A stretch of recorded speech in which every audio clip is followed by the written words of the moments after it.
Morning students. Morning, sir. Today we are going to see one dimension bar element. A problem from a one dimension bar element. So one dimension bar element la நம்ம என்ன பண்ண போறோம் அப்படினா we are going to find the unknown factor, that is displacement vector. We are going to find u, right? So this is what the given problem.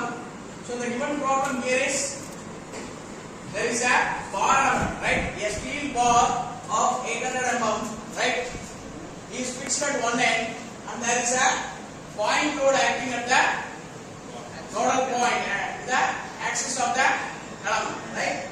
The given data is that length of the element is 800 mm, the axial load is 3 kN, the Young's modulus is given as 2 into 10 power 5 Newton per millimeter square, and the area of the element. So this is what the given data, right? So once you have written the given data, you have to think about the units, right? So here the length of the element is given in millimeter. Next to the axial load, which is given in terms of kilonewton. So I am converting into Newton. So you have to multiply with 10 power 3 because the Young's modulus is in Newton per millimeter square. So you have to convert the kilonewton into Newton.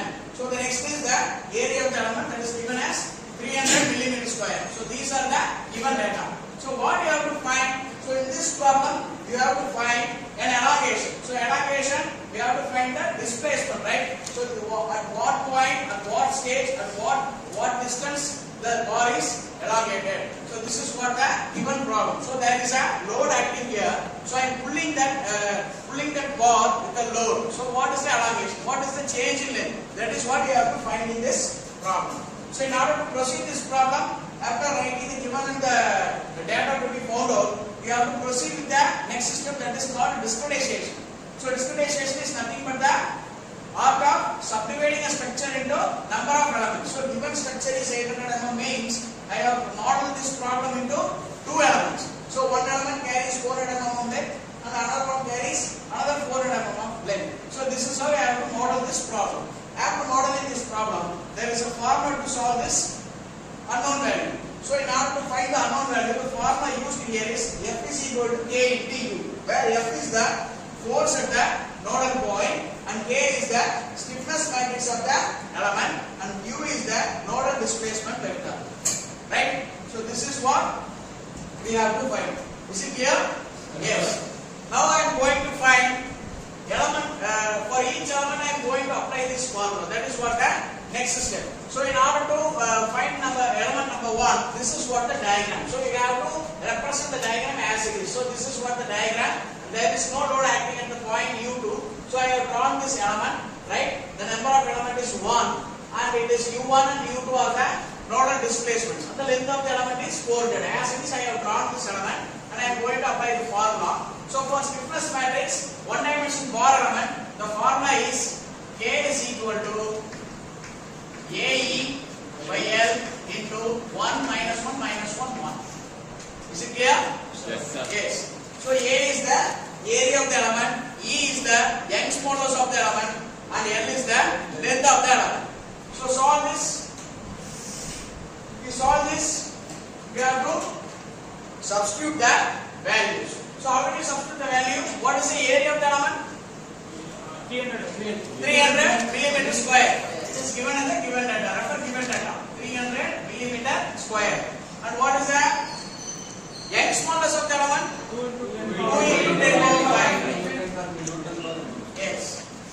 And what is the length of the element? 800. It is wrong. So what you have to do is, you have to think here, you should not substitute the value of total length. So here we are considering only element number 1. That is why I have drawn this diagram.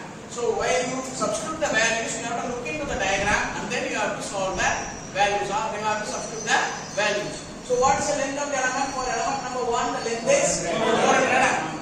So here you have to substitute 400 mm. Right? So the next is 1 minus 1 minus 1 1. You have to write as it is. So how will you name the matrix inside the matrix? So it will be A11. How will you mention here?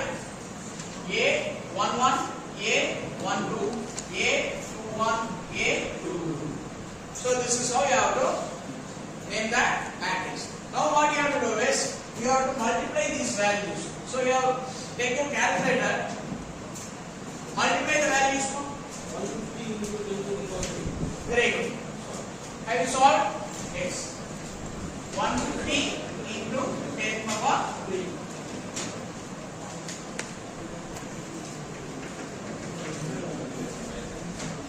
Are you all getting the same answer? Sir, Would anyone check once again? Take your calculator.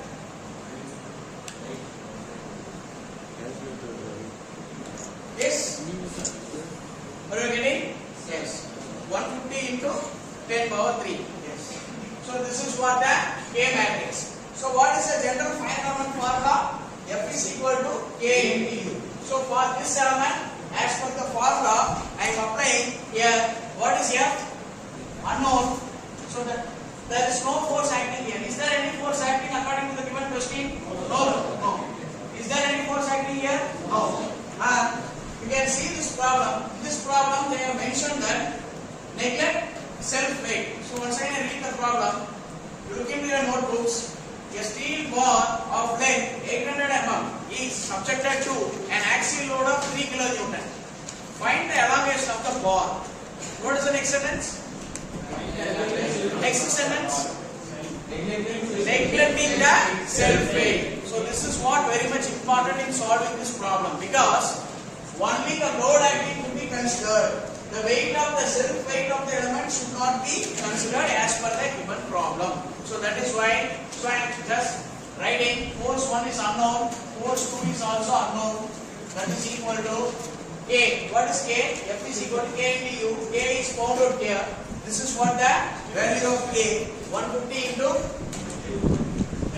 10 power 3 and 1 minus 1 minus 1 1 into nodal displacement is for element number 1 it is U1 and U2.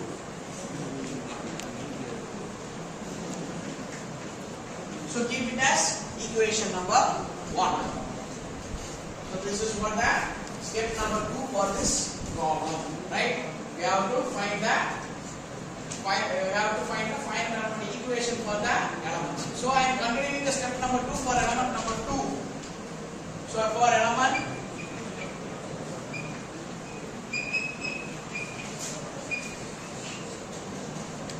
number 2, I have to draw the same diagram. You can see this is what the element number 2. So I am just drawing here. So this is what the element number 2.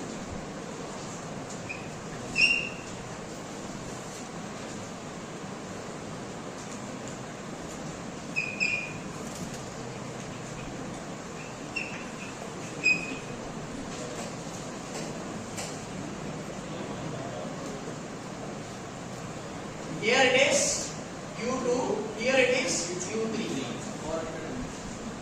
Yes, good.